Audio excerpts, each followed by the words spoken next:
So it's day 6 of my first cruise after 15 months, and it's been an awesome cruise. I'm here on Royal Caribbean's Adventure of the Seas, and now I'm starting to process everything that I've been through. And so I want to go all the way back to embarkation day and tell you about something that was super stressful that made this cruise almost not happen.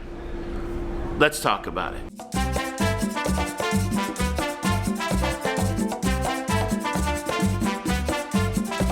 Hey, what's up everybody? Welcome back to Lido Loca. I'm your host Tony, here with an update to my cruise and really an update to the cruise restart as we look through the health protocols and what it takes to get back on a cruise ship. Everything was pretty straightforward, but there was a super stressful moment on embarkation day for me that, again, it was a moment that could have ended the cruise before it started. And of course, I'm talking about the testing required to get on the cruise ship. For us, it was pretty interesting. A couple weeks before our cruise, they announced that we would not need a test to get on the cruise ship, that all we had to do was prove that we were vaccinated cruisers and we would be allowed to cruise. But about 3 days or 2 days before the cruise, they announced that we would be required to take a COVID test before we were allowed to cruise. And so that kind of raised the whole level of apprehension. Flying to a foreign country, that was a little interesting to go cruising. But then knowing that on embarkation day, before you could get on the cruise ship, you had to be tested, and there was a possibility that if you tested positive for the virus, that all your plans would go up in smoke. So let me walk you through embarkation day and how the process went. Of course, you know I got on the cruise, so you know that the end result is I tested negative, but it was super stressful. How long do you think I had to wait for my test results? That will be revealed. The way it worked for me is I stayed at the Warwick Resort in the Bahamas, and embarkation, the process was at the Colonial British Hilton.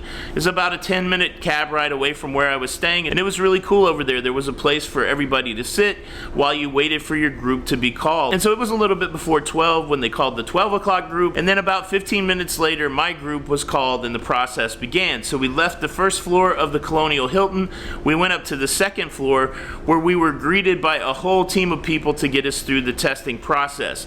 Now, I couldn't film much of the testing process, I'll describe it, but I could film in the room while we were waiting for our test results. So the first step is that you had to verify that you registered for your test, you had to verify your identity, and then we were taken into a huge room with all kinds of partitions and nurses and chairs where multiple people were being tested at the same time. It was a swab test where they swabbed the inside of your nose, and that was a fairly painless process. It wasn't the nightmare that I heard it would be, at least the testing part. Then you were ushered out of that room into another room where you actually did your check-in for the cruise. And so the check-in for this cruise required that you showed proof of vaccination. So I had to show my passport, I had to show my boarding pass, I had to show proof of vaccination, I had to make sure that the health questionnaire was answered. Everything that normally happens when it comes to checking in a cruise, you had to do that. And so right there in this room, the governor's ballroom, I got checked into my cruise, I did everything that I needed to do, and the only thing left to do was to wait. Now, there was a room full of people waiting, and it was such a weird thing. The results came to your email, and so it was a room full of people refreshing their email on their phone to see if they would come back with a negative COVID result.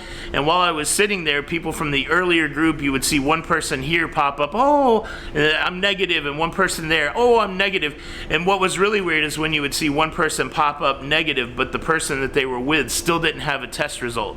And so there was this weird, like, you really wanted to get out of that room at some point, and so you're refreshing, and you're seeing people leave, you're seeing people that are couples waiting for other people in their party, and it became pretty palpable, the tension, you know.